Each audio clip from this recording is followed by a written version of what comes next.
Mr. Modi claims Trump is his good friend. And what Mr. Trump has been saying, why Mr. Modi is not reacting, uttering a word on what Mr. Trump has been saying. So there are so many things. One has to wait and see how things are going to be. And after all, the monsoon session was over and Parliament was not allowed to function. Now we will have to wait for winter session, whether winter session Parliament will be allowed to function. After all, Parliament is supreme institution in our democracy.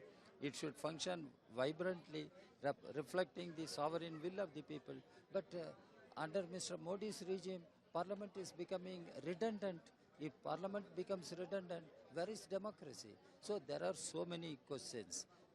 From GST, we will have to address many questions. We will see. One question more.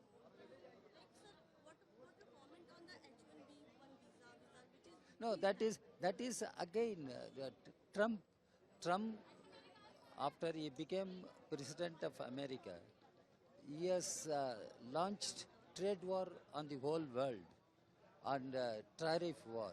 And visa is also one of the measures that Trump has announced. But what is the reaction from India?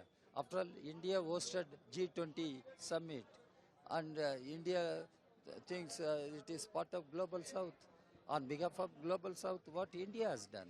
And in the G20 summit, India claimed it stands for economic reforms. What is the economic reform? Now, Trump is